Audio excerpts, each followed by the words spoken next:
आज की पत्रकार वार्ता में विषय रखने के लिए हम सबके बीच में पार्टी के राष्ट्रीय प्रवक्ता, सांसद, पूर्व मंत्री आदरणीय राज्यवर्धन सिंह जी राठौड़ उपस्थित हैं। आपके साथ में हमारे पार्टी के मीडिया संयोजक आदरणीय प्रमोद वशिष्ठ हम सबके बीच में हैं। मैं आदरणीय कर्नल राज्यवर्धन जी सिंह से आग्रह करूंगा कि आज की पत्रकार वार्ता का विषय आप सबके समक्ष रखें। पंकज जी धन्यवाद। प्रमोद जी, मेरे साथ सामने बैठे हमारे पत्रकार साथी, कैमरामैन, आप सभी को मेरा बहुत बहुत नमस्कार। आपको मैं धन्यवाद भी देता हूं कि आप अपना समय निकालकर यहां पर हमारे मीडिया के इस दफ्तर में यहां पर आए। आपको आपके माध्यम से राजस्थान तक ये महत्वपूर्ण कुछ प्रश्न हैं हमारे, जो हम कांग्रेस की एक वरिष्ठ जो राजनेता हैं जो राजस्थान आ रहे हैं, उनसे हम पूछना चाहते हैं। प्रियंका वाड्रा जी आज राजस्थान आ रही हैं और ये ऐसी हस्ती हैं जो एक मुख्य परिवार से हैं कांग्रेस में। ये परिवार ही चलाता है उस पार्टी को। ये परिवार जो कहता है वो इस पार्टी के लिए बहुत महत्वपूर्ण हो जाता है। इनकी पूरी राजनीति उसी परिवार से चलती है, दिशा निर्देश उसी परिवार से आते हैं। और ये जब नारा देती हैं, लड़की, मैं लड़की हूं, लड़ सकती हूं, अपने आप में बहुत महत्वपूर्ण नारा है, लेकिन फिर उसके पीछे इनका खोखलापन दिखाई देता है। और मैंने तो एक नई चीज देखी कि महिला सुरक्षा के अंदर गिद्ध राजनीति हो रही है। ये प्रियंका वाड्रा जी महिला सुरक्षा को लेकर गिद्ध राजनीति का जो उदाहरण इन्होंने पूरे देश में दिया, बड़ी चौकस नजरों से, कहीं पे भी कोई इशू होता है तो तुरंत वहां पहुंच के पूरा का पूरा मीडिया को वहां इकट्ठा करने का काम करती है। मुझे यह बात समझ में नहीं आती कि राजस्थान के अंदर जब 35,000 महिलाओं के साथ दुष्कर्म हुआ तो यहां पर उनकी इतनी पैनी और तीखी नजर कैसे नहीं पड़ी? क्या राजस्थान की महिलाएं कांग्रेस पार्टी के लिए सम्मान की पात्र नहीं है क्या? ये एक दो नहीं, पूरे देश के अंदर सबसे ज्यादा संख्या में अगर दुष्कर्म हुआ है तो राजस्थान में हुआ है। और जब वो इतनी बड़ी बड़ी बातें करती हैं तो निश्चित रूप से ये प्रश्न उठता है, राजस्थान की जनता ये जानना चाहती है कि आपकी इतनी तीखी नजरें राजस्थान को कैसे छोड़ देती हैं? 35,000 महिलाएं और एक के पास भी नहीं गई। कथनी और करनी में कितना बड़ा अंतर हो सकता है, और वो भी कोई साधारण विषय नहीं, बल्कि महिला का मान सम्मान, महिला दुष्कर्म, महिला का संरक्षण, सुरक्षा, जिसके लिए माननीय प्रधानमंत्री जी ने अनेकों कदम उठाए। एक तरफ प्रधानमंत्री जी कदम उठाते हैं हर तरह से, चाहे कानूनों के अंदर बदलाव हो, चाहे इंफ्रास्ट्रक्चर खड़े करने की बात हो, चाहे सामाजिक व्यवहार के अंदर बदलाव की बात हो, हर तरह से वो जो कदम उठाते हैं, यहां पे नारा लगता है। प्रियंका वाड्रा जी नारा लगाती हैं, लेकिन केवल वहीं तक ही बात सिमट के रह जाती है। उनकी गिद्ध राजनीति राजस्थान में फेल हो जाती है, उनकी तीखी नजरें यहां पर पूरी की पूरी फेल हो जाती है। आज जो प्रियंका वाड्रा जी आ रही हैं राजस्थान में, राजस्थान की जनता पूछना चाहती है कि 2 लाख घटनाएं हुई हैं, 2 लाख अपराध हुए हैं महिलाओं के ऊपर, तो इनका जो राजनीतिक पर्यटन डिवीजन है वो 2 लाख अपराधों को कैसे छोड़ गया? ये अलग अलग जगह जाती हैं, तुरंत पहुंचती हैं। और मैं राजनीतिक पर्यटन डिवीजन इसलिए कह रहा हूं क्योंकि इनके व्यवहार के अंदर बदलाव हो जाता है जहां राजस्थान की सीमा शुरू हो जाती है। इसलिए मैं ये कह रहा हूं, नहीं तो जरूर जाएं। तो राजनीतिक पर्यटन डिवीजन राजस्थान को कैसे भूल गया, जहां 2 लाख महिला अपराध रजिस्टर्ड हैं। और ये रजिस्ट्री हमने नहीं करी, ये कांग्रेस की सरकार ने ही करी। 7,700 निर्दोष लोगों की हत्याएं हुई हैं राजस्थान के अंदर। किसी एक के साथ भी अगर दुख साझा करा हो तो कृपा हमें बतलाएं। हम भी जानना चाहते हैं, सीखना चाहते हैं, उत्सुक हैं ये जानने के लिए कि एक बड़ा परिवार जो पूरा का पूरा पार्टी चलाता है और कई दशकों तक उन्होंने देश को चलाया, उस परिवार की भविष्य की जो व्यक्ति है, 7,700 कम नंबर नहीं है, 7,700 में से एक, ज्यादा भी नहीं चाहिए। हम इतने महत्वाकांक्षी भी नहीं है, ज्यादा नहीं चाहिए। एक किसी एक परिवार के साथ 5 साल के अंदर उनका दुख साझा किया हो तो हमें जरूर बताइए।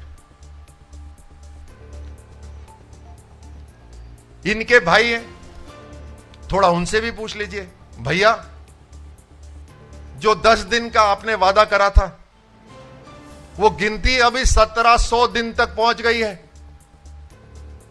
ये कैसे भैया हैं और ये कैसी बहन है जो अपने भैया को सही रास्ते पे नहीं ला सकती।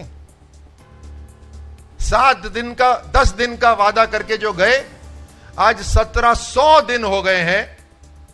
वो जो किसान लोन माफी थी, वो उसका इंतजार अभी तक चल रहा है। 350 किसानों ने आत्महत्या कर ली है। 350 किसानों ने आत्महत्या कर ली है। लेकिन अफसोस इस बात का है कि कांग्रेस की जो सरकार है राजस्थान में, वो किसान को किसान मानती ही नहीं है। ये कहते हैं आंकड़ा 350 नहीं है, आंकड़ा 19 है या 20, ऐसा कुछ बताते हैं आंकड़ा। पूछा कि क्यों साहब? बोलते खेत में काम जरूर करते हैं लेकिन जमीन उनकी नहीं है तो किसान नहीं है। ये मेरे को परिभाषा तो बड़ी जबरदस्त लगी कि किसान खेत में काम कर रहा है लेकिन जमीन उसकी नहीं है, इसको इसलिए हम उसको किसान नहीं मानते। उसने जो आत्महत्या करी वो किसान में गिनती नहीं होगी, वो एक लेबर फोर्स में गिनती होगी। मतलब लेबर फोर्स की भी आत्महत्या इनके लिए कोई मायने नहीं रखती। अब मैं राजस्थान की जनता की तरफ से कुछ नाम आपको बताता हूं। कन्हैया लाल तेली, हरीश जाटव, योगेश जाटव, योगेंद्र जाटव, कृष्णा वाल्मीकि, रतनलाल सोनी, आदर्श तापड़िया, चिरंजी लाल सोनी। इनकी जिन जिहादिक मानसिकता के लोगों ने हत्या करी है, उसके बारे में अपने श्रीमुख से कुछ बोला है क्या अभी तक? ये वो वर्ग है जो कांग्रेस अपना वोट बैंक आधिकारिक रूप से समझता आ रहा है। काम नहीं करेंगे लेकिन वोट बैंक मान के चलेंगे। आज नहीं, दशकों से, मतलब कैप्चर कर लिया है, बंदी बना लिया है, काम कुछ नहीं करेंगे। ये सारे के सारे नाम जो मैंने गिनाए हैं, ये आप ही से आए हैं, आपके अखबार में छपे हैं। एक शब्द किसी के लिए बोला हो अपने श्रीमुख से, राजस्थान की जनता को कृपया अवगत करा दे, जानकारी दे दे। हमारा 7वां सवाल वहीं आता है। हमने सुना है कि ये खबरें खूब पढ़ती हैं, खबरों पे बहुत नजर रहती है, लेकिन ये 19,422 किसानों की जो जमीन नीलामी हुई है, ये कौन से कोने में थी अखबार के जहां आपकी नजर नहीं पड़ी? या इसलिए कि वहां राजस्थान लिखा हुआ था? उससे तो बचना है, भागना है शायद। लेकिन हम क्यों कहें? हम तो जानना चाहते हैं आपसे। प्रियंका वाड्रा जी से 7वां भारतीय जनता पार्टी का सवाल है कि 19,422 जो किसानों की जमीन नीलाम हुई है, और खास तौर से इसलिए क्योंकि आपके भैया ने, प्रियंका वाड्रा जी के भैया ने खास तौर से 10 दिन बताया था, और ये जो नीलामी हुई है उसके ऊपर कृपया थोड़ी जानकारी जनता को दे दें। और एक बार किसानों से माफी मांग ले, महिलाओं से माफी मांग ले। चुनाव है, चुनाव में सब कुछ करना पड़ता है जो जरूरी है। 35,000 महिलाओं के साथ दुष्कर्म हुआ, करीब 2 लाख महिला अपराध अभी तक रजिस्टर्ड है, 7,700 हत्याएं हुई हैं। एक बार किसी के घर गई हो तो बतला दीजिए, नहीं तो एक बार माफी मांग लीजिए। 19,422 किसानों की जमीन कुर्क हुई है। भाई बहन ने मिलकर 10 दिन का वादा करा था, आज 1700 दिन हो गए। थोड़ी सी माफी वहां मांग लीजिए, नहीं तो सफाई दे दीजिए। और यहां किसान और महिलाओं तक अगर सीमित रह जाता तो फिर भी हम मानते कि 2 ही इशू हैं। लेकिन जो 70 लाख युवा हैं राजस्थान के, उनका परिवार का पैसा बर्बाद हुआ, 19 बार पेपर रद्द हुआ, लीक हुआ। पैसा आ जाएगा वापस, मान लीजिए, परिवार भी एक बार संभल जाएगा, मान लीजिए। मुझे यह बताइए, जिसके जीवन से 2 या 3 साल खत्म हो गए परीक्षाओं के, और अब उन्होंने दूसरा कोई व्यवसाय शुरू कर दिया या काम शुरू कर दिया, या उनकी उम्र ऐसी हो गई कि अब वो सरकारी नौकरी में नहीं आ सकते, उनका जीवन ने मोड़ ही कुछ अलग ले लिया। उन 70 लाख नौजवानों का आप समय कैसे लौटाएंगे? वो समय आप कैसे लौटाएंगे? बाकी तो भारतीय जनता पार्टी आके सब परीक्षाओं को ठीक कर देगी, लेकिन उन 70 लाख नौजवानों का आप समय कैसे लौटाएंगे, ये राजस्थान की जनता जानना चाहती है।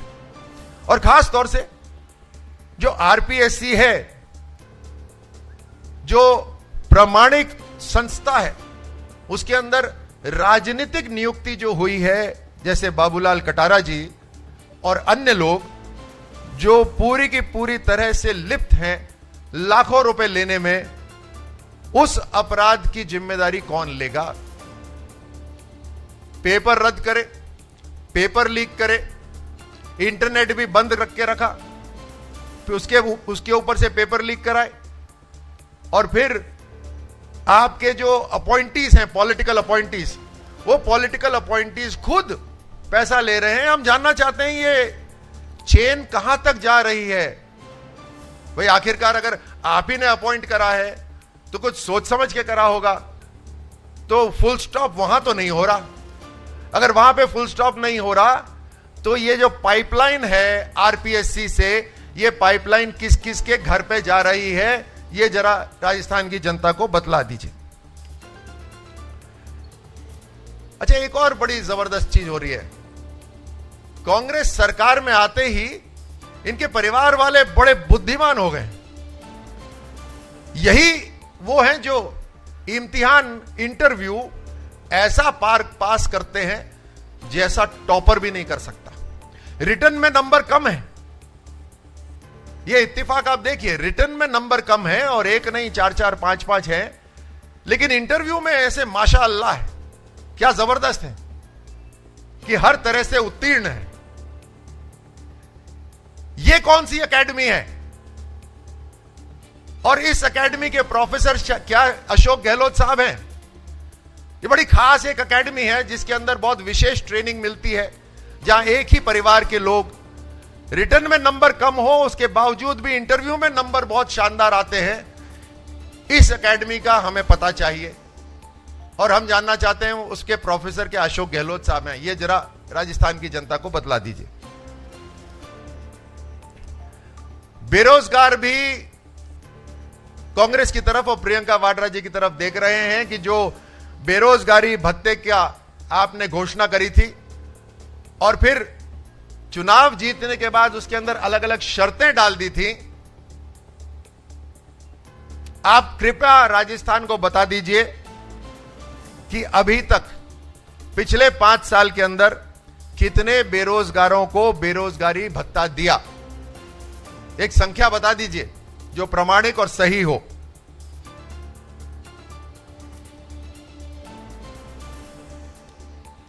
इन्हीं के मंत्री, इन्हीं के विधायक, इन्हीं की सरकार के ऊपर आरोप उठाते हैं, बार बार वो आरोप लगाते हैं इनकी सरकार पर इनके गृह मंत्री जो मुख्यमंत्री भी हैं, उन्हीं के सचिवालय के अंदर सरकार की अलमारियों के अंदर फाइलों की जगह सोना और पैसा मिलता है। राजस्थान को इस लूट से प्रियंका वाड्रा जी कैसे बचाएंगी, उनकी अगले 5 साल की क्या योजना है कि वो गृह मंत्री, अलग अलग मंत्री, अलग अलग विधायक जो इन्हीं की सरकार पे आरोप लगा रहे हैं और सचिवालय के अंदर सोना मिल रहा है, उससे राजस्थान की जनता को कैसे बचाएंगे। ये बार बार सवाई माधोपुर जाती हैं। पिछली बार दौसा आई थी, दौसा से भी सवाई माधोपुर गई। ये राजस्थान में कहीं पे भी जाती हैं, सवाई माधोपुर जब जरूर जाती हैं। हम ये जानना चाहते हैं, सचिवालय की अलमारी तो पकड़ी गई, ये सवाई माधोपुर में क्या छुपाया हुआ है? कौन कौन लोग बार बार सवाई माधोपुर जा रहे हैं? वहां किस चीज का संरक्षण करना है? क्या चीज आप बार बार जाके देखना चाहते हो कि सुरक्षित है? ये सवाई माधोपुर में क्या छुपाया हुआ है? चुनाव से पहले ये जनता जानना चाहती है। भारतीय जनता पार्टी के ये 12 सवाल हैं जो प्रियंका वाड्रा जी से हमने पूछे हैं। चुनाव सर पर है। राजस्थान के जो हाल बेहाल कांग्रेस ने करे हैं, चाहे वो युवा हो, महिलाएं हो, किसान हो, लॉ एंड ऑर्डर हो, अलगाववाद हो, लूट हो, झूठ हो, इन सब से जुड़े हुए हमारे ये 12 सवाल हैं। और ऐसी बात इसमें हमने करी है जो बात हमने शुरू नहीं करी थी, प्रियंका जी ने ही शुरू करी थी। तो उनकी तीखी नजर, उनके तेज बोल, हम जानना चाहते हैं कि वो स्पष्टीकरण दे दें ताकि राजस्थान की जनता संतुष्ट हो जाए। आप सबको धन्यवाद।